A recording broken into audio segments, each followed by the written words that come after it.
What stage is your organization at right now? Have you ever started an organization and you work in it for a period of time and you start thinking about which stage is your organization at? There are many cases where a strategy that anyone can recognize as superior fails in reality. Why is that? And sometimes an organization made up of seemingly ordinary people produces amazing results that exceed people's imagination. What causes that to happen? The answer to these questions can be found in the relationship between the leader and the group. Quote, when great groups recognize their great leaders build great groups and make an effort that will go down in history. Leadership Master Warren Venice. However, contrary to this general approach, there are people who have analyzed the culture of organizations and groups in a more complex and elaborate way. Humans survived the Ice Age in groups. The group helped build the agricultural community and later the city. People form groups, just as birds flock and fish flock. Professor David Logan said that all collective cultures can be divided into stage 1 through stage 5, each with a different dominant culture. Today, outside the framework of a general discussion about organizational culture, let's talk about a more productive corporate culture with a focus on tribal leadership. Tribal leadership. Translated into tribal leadership or group leadership, a leadership theory that focuses on the relationship between the leader and the organization rather than focusing on simple individual leadership. It is said that about 76% of the total group are located between stage 1 and stage 3. In other words, people hate to admit it, but it means that more than 3/4 of the entire cohort are at or below stage 3. So, first of all, what are the characteristics of each stage? Let's take a look at this first. Stage 1. Life sucks. Life is like shit. In fact, from the perspective of running a company, there is no need to think deeply about the stage 1 culture. Usually, stage 1 culture is observed in about 2% of the total group by American standards, because most of it appears in gangs or prisons. However, it is important to pay attention to the fact that the words spoken by members are directly related to their actual actions. In the case of those who belong to stage 1, there are many cases where people are caught up in the tragedy that life itself was twisted in the first place. This kind of thinking leads to the extreme conclusion that it doesn't matter what you do in a world full of tragedies anyway. Therefore, they do not hesitate to commit not only crimes such as violence, but also actions such as suicide.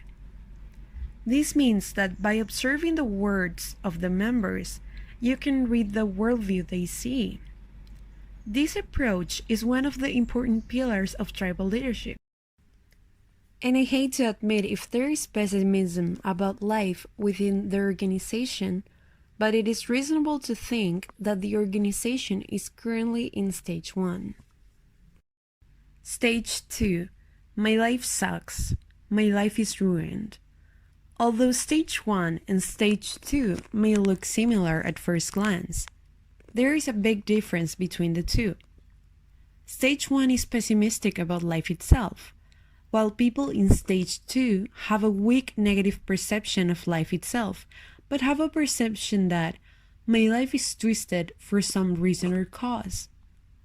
And the factors that twist their lives at work are very diverse, such as the company system, their relationship with their boss, their educational background, and their home environment. Those who stayed in stage 2 basically have low self-esteem and use a lot of negative expressions such as I can't and I don't think I can. Usually, stage 2 is found in most organizations that have progressed to bureaucracy, and about 22% of all organizations stay in this stage. Stage 3. I am great. Stage 3 is found in 49% of the total population or half. In particular, most of the expert groups fall into stage 3. In the case of these people, they have already been successful in the field of their choice, and this gives them a lot of confidence. However, there is one blind spot that people at this stage have. That is, there is another sentence hidden in the words I am amazing. That's I'm great, but you're not. For those who stayed in stage 3, most of them try to prove their superiority by comparing themselves with others. This is easily found in politics. In particular, the negative strategy of choosing yourself by slandering others is typical stage 3 culture. In this competition, people achieve some achievements, but most of these achievements are at the personal level. For those who stayed in stage 3, most of them try to prove their superiority by comparing themselves with others. This is easily found in politics. In particular, the negative strategy of choosing yourself by slandering others is typical stage 3 culture. In this competition, people achieve some achievements, but most of these achievements are at the personal level. Stage 4. We are great. Stage 4 can be said to be a step further evolved from stage 3. They value group or tribal success more than individual success. That's why the phrase "we're great" appears frequently in their conversations. However, there is one hidden meaning in these words. It's like, we're great, but they are not. As such, even in stage 4, there is a clear competition. However, in stage 3, if everyone except me was a potential competitor, in stage 4, the organization or groups outside the group become rivals. Uniquely, in the case of stage 4, the stronger the rival group, the stronger the bond of the organization.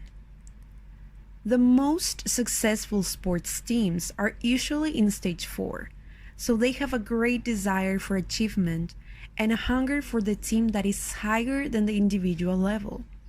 So, if you're an organization leader, shouldn't you be aiming to lead your organization to stage 4? Stage 5. Life is great. Life is great in itself. Stage 5 is in fact what many people call the realm of dreams.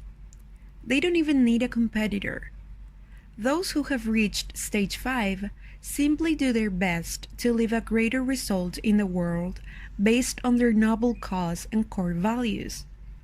And most of the great innovations that change the world are born when organizations and leaders reach stage 5. However, tribal leadership experts say that fewer than 2% of organizations or groups reach this stage. It can literally be called the realm of dreams. All levels are connected, and you can only ascend one level each time. So far, we have looked at tribal leadership. There are two main things to note here. First, the words of members of an organization influence their behavior and thus determine the organization's culture.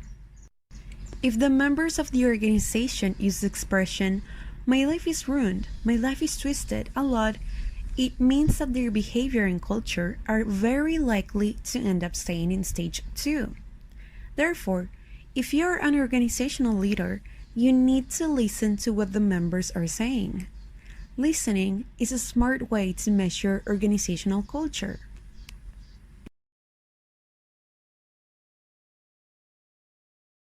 Second thing, The second thing to note is that all steps are continuous. Only one step at a time, but it can rise. Leaders who dream of great things will look for ways to quickly soar in the hopes of taking their organization to stage 5. But those who study tribal leadership say this is impossible in the first place. This is because each step requires different actions. And those who have studied tribal leadership say that most great leaders are not born in a stage 5 situation in the first place, and that many of them began at stage 1 in childhood and progress to stage 5 sequentially.